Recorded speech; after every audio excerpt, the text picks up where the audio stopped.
दोस्तों, क्या आप जानते हैं कि भारत की आजादी की लड़ाई में गणेश चतुर्थी का कितना बड़ा योगदान था? और गणेश चतुर्थी की रात को चांद देखना आज भी मना है। आज मैं आपको गणेश चतुर्थी के बारे में 5 ऐसे राज बताने वाला हूँ जो शायद आपने पहले कभी नहीं सुने होंगे। तो इस वीडियो को पूरा अंत तक देखिएगा, क्योंकि आखिर में मैं जो बात बताने वाला हूँ वो सबसे ज्यादा दिलचस्प है। तो नमस्कार मित्रों, आप सभी का स्वागत है हमारे इस विशेष वीडियो में, जहां हम बात करने जा रहे हैं भारत के सबसे लोकप्रिय त्योहारों में से एक गणेश चतुर्थी के बारे में। गणेश चतुर्थी सिर्फ गणपति बप्पा के जन्मोत्सव का पर्व नहीं, बल्कि हमारी आजादी के संघर्ष, हमारी एकता और हमारी बुद्धिमत्ता की वो कहानी है जिसे आज बहुत कम लोग जानते हैं।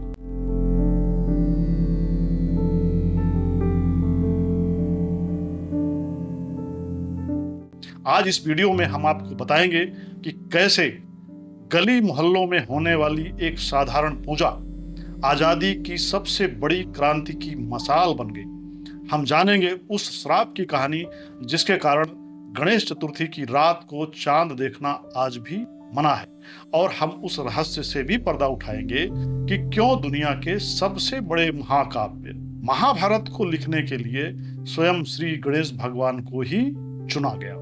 तो बने रहिए हमारे साथ इस यात्रा के अंत तक। वक्रतुंड महाकाय, सूर्य कोटि समप्रभा, निर्विघ्नं कुरु मे देव, सर्व कार्येषु सर्वदा। अर्थात, हे विशाल शरीर और घुमावदार सूंड वाले प्रभु, जिनका तेज करोड़ों सूर्यों के समान है, मेरे सभी कार्यों को सदा बिना किसी बाधा के पूर्ण करें। दोस्तों, यह प्रार्थना उस देवता के लिए है जिन्हें हम किसी भी शुभ कार्य से पहले याद करते हैं। ये वो विघ्न हरता हैं जो बुद्धि और सौभाग्य के दाता हैं। जी हाँ, हम बात कर रहे हैं देवाधिदेव गणपति श्री गणेश भगवान की। और जब बात श्री गणेश भगवान की हो तो उनके जन्मोत्सव यानी गणेश चतुर्थी का जिक्र होना तो स्वाभाविक है। और जैसा कि मैंने पहले बताया कि गणेश चतुर्थी सिर्फ एक त्योहार नहीं, बल्कि आस्था, इतिहास और संस्कृति का एक जीवंत संगम है। दोस्तों, इस त्योहार की जड़ों को समझने के लिए हमें सबसे पहले उस देवता को समझना होगा जिन्हें हम प्रथम पूज्य कहते हैं। आखिर क्यों हर शुभ कार्य से पहले हम कहते हैं श्री गणेशाय नमः? गणेश जी को प्रथम पूज्य देवता घोषित किए जाने का सबसे सुंदर वर्णन शिव पुराण की एक कथा में मिलता है। शिव पुराण की कथा के अनुसार एक बार देवताओं में यह विवाद छिड़ गया कि पृथ्वी पर सबसे पहले किस देवता को पूजना चाहिए, अर्थात किस देवता या किस भगवान की पूजा होनी चाहिए। जब यह मुद्दा या विवादित मुद्दा भगवान शिव के पास पहुंचा तो इस मुद्दे पर अपना निर्णय सुनाने से पहले भगवान शिव ने एक प्रतियोगिता रखी। भगवान शिव द्वारा आयोजित की गई इस प्रतियोगिता के अनुसार जो देवता संपूर्ण ब्रह्मांड का चक्कर लगाकर सबसे पहले वापस आएगा वही प्रथम पूज्य कहलाएगा। शिव जी द्वारा आयोजित की गई इस प्रतियोगिता में शामिल सभी देवता अपने अपने वाहनों पर ब्रह्मांड का चक्कर लगाने के लिए निकल पड़े। आप तो जानते ही हैं कि कई देवताओं के पास बड़े बड़े तीव्रगामी वाहन थे, जबकि गणेश जी का वाहन तो मूषक अर्थात चूहा था।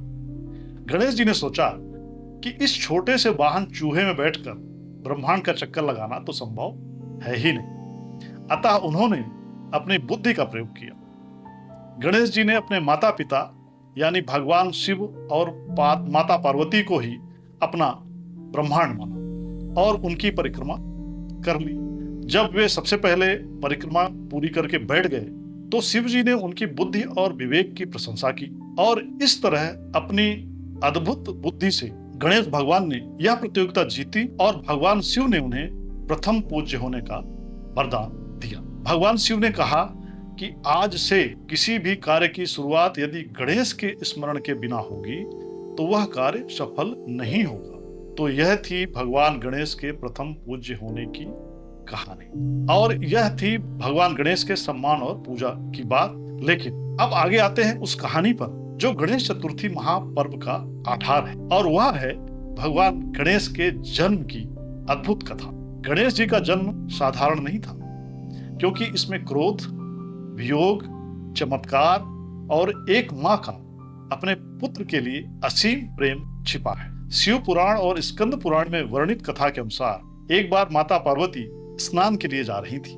माता पार्वती ने अपनी सुरक्षा के लिए अपने शरीर के उपटन से एक बालक की मूर्ति बनाई और उसमें प्राण डाल दिए। इसके बाद माता पार्वती ने उस बालक को आदेश दिया कि वे किसी को भी उस स्थान पर न आने दें जहां वे स्नान कर रही हैं। संयोगवश कुछ देर बाद भगवान शिव स्वयं वहां आ गए। बालक गणेश ने अपनी माता की आज्ञा का पालन करते हुए भगवान शिव को भी अंदर आने से रोक दिया। भगवान शिव ने इसे अपना अपमान समझा और क्रोध में उन्होंने उस बालक का सिर धड़ से अलग कर दिया।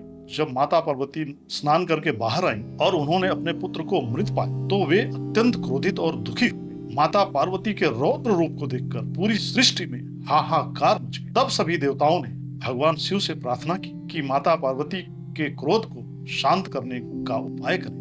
भगवान शिव ने तत्काल अपने गणों को आदेश दिया कि उत्तर दिशा में जो भी पहला जीव मिले उसका सिर ले आओ। संयोगवश शिव जी के गणों को उत्तर दिशा में सबसे पहला जीव एक हाथी का बच्चा मिला और वे उसी का सिर ले आए। भगवान शिव ने उस गजमुख को बालक के धड़ से जोड़कर उसे पुनर्जीवित कर दिया। इस प्रकार भाद्रपद मास के शुक्ल पक्ष की चतुर्थी तिथि को हमारे प्रिय गजानन का पुनर्जन्म हुआ और यही दिन गणेश चतुर्थी कहलाया।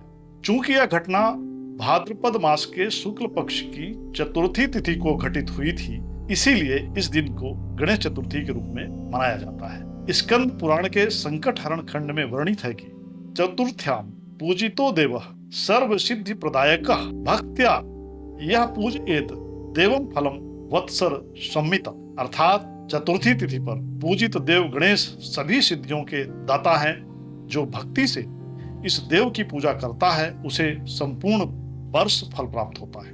तो दोस्तों, अब आप और हम जान चुके हैं कि गणेश जी प्रथम पूज्य क्यों है, अर्थात गणेश जी की ही पूजा सबसे पहले क्यों की जाती है और उनका जन्म कैसे। लेकिन अब हम लौटते हैं अपने उस पहले सवाल पर कि आखिर गणेश चतुर्थी का त्योहार आजादी की लड़ाई का हथियार कैसे बना। दोस्तों, गणेश पूजा तो सदियों से होती आ रही है, लेकिन मुगल शासन के जमाने में छत्रपति शिवाजी महाराज ने देशवासियों में राष्ट्रीयता की भावना को जगाने के लिए इस त्योहार को सार्वजनिक रूप से मनाना शुरू किया था। लेकिन समय के साथ गणेश जी की पूजा फिर से घरों की दीवारों में सिमट गई थी। फिर आया साल 1893। उस समय भारत पर अंग्रेजों का शासन था। ब्रिटिश सरकार ने ऐसे कानून बना दिए थे कि भारतीय एक साथ बड़ी संख्या में इकट्ठे ही नहीं हो सकते थे ताकि अंग्रेजों के खिलाफ विद्रोह न पनप जाए। तब एक महान स्वतंत्रता सेनानी और विचारक लोकमान्य बाल गंगाधर तिलक ने अपनी बुद्धि का प्रयोग किया। उन्होंने गणेश जी की तरह ही सोचा। उन्होंने धर्म को क्रांति का माध्यम बनाया। उन्होंने घरों में होने वाली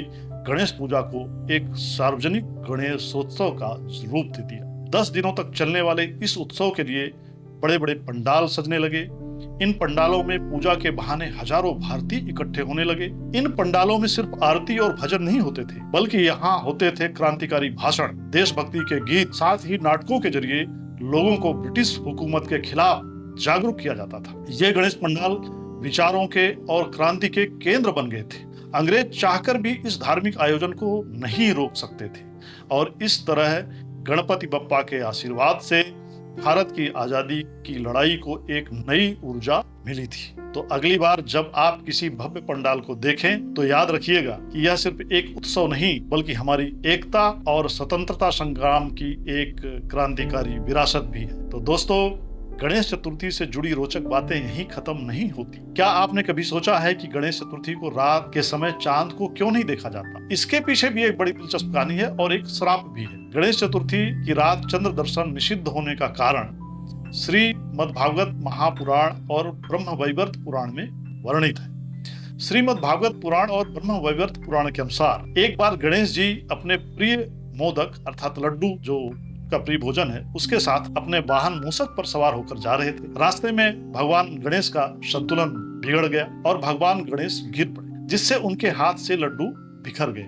इस घटना को देखकर चंद्रदेव हंस पड़े। चंद्रमा के द्वारा किए गए इस उपहास से क्रोधित होकर गणेश जी ने उन्हें श्राप दिया, चंद्रदेव को श्राप दिया कि आज के दिन जो भी तुम्हें देखेगा उस पर झूठा कलंक या मिथ्या दोष लगेगा। बाद में देवताओं की प्रार्थना पर भगवान गणेश ने कहा कि अगर कोई भूल से चांद देख लेगा और वह अगर श्रीमद् भागवत पुराण में वर्णित स्यमंतक मणि की कथा सुनेगा या पढ़ेगा तो वह इस दोष से मुक्त हो जाएगा। यही कारण है कि आज भी गणेश जी के भक्तगण इस दिन चंद्र दर्शन से बचते हैं, अर्थात गणेश चतुर्थी के दिन चंद्र दर्शन से बचते हैं ताकि उन पर कोई मिथ्या दोष या झूठा कलंक न लग जाए। तो दोस्तों, यह रही गणेश चतुर्थी के दिन चंद्र दर्शन निषेध की मान्यता की वजह है। और अब एक आखिरी रहस्य, और वह रहस्य यह है कि गणेश जी सिर्फ विघ्नहर्ता ही नहीं है बल्कि दुनिया के सबसे बड़े महान लेखक भी हैं। जी हाँ, जब महर्षि वेदव्यास को महाभारत जैसा महाकाव्य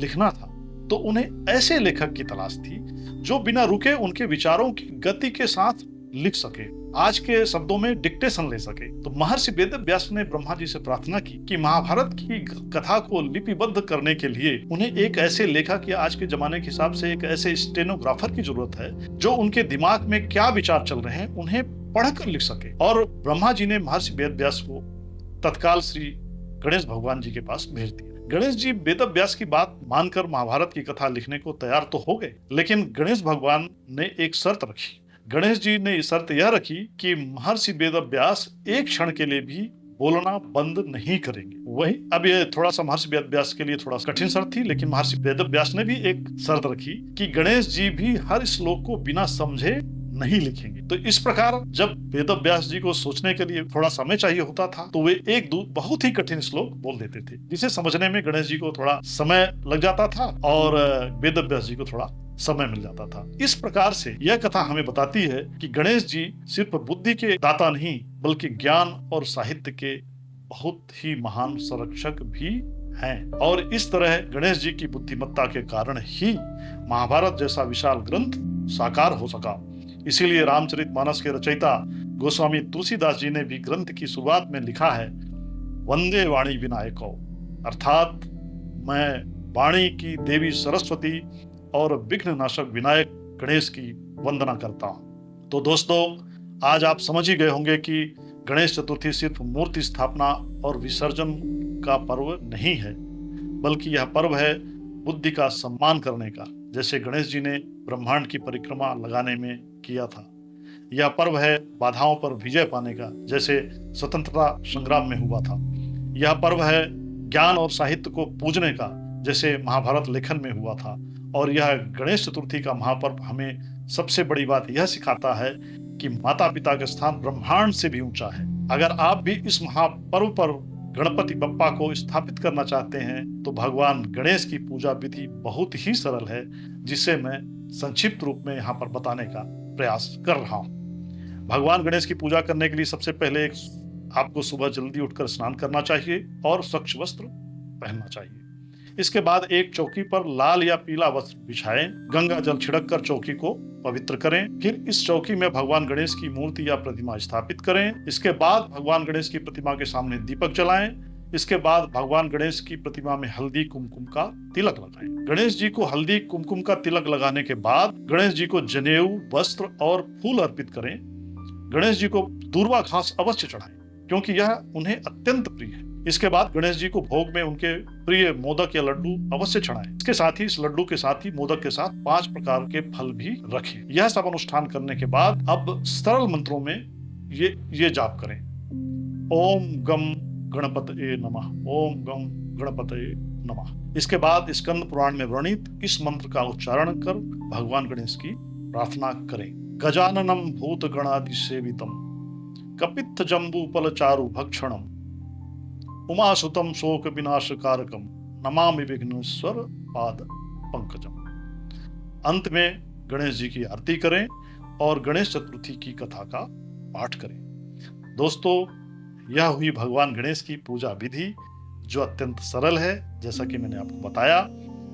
हमारी ओर से आप सभी को गणेश चतुर्थी की हार्दिक शुभकामनाएं। गणपति बप्पा आपके जीवन के सभी विघ्नों को हरें और आपके घर को सुख, समृद्धि और सौभाग्य से परिपूर्ण कर दें। गणपति बप्पा मौर्य, गणपति बप्पा मौर्य, गणपति बप्पा मौर्य।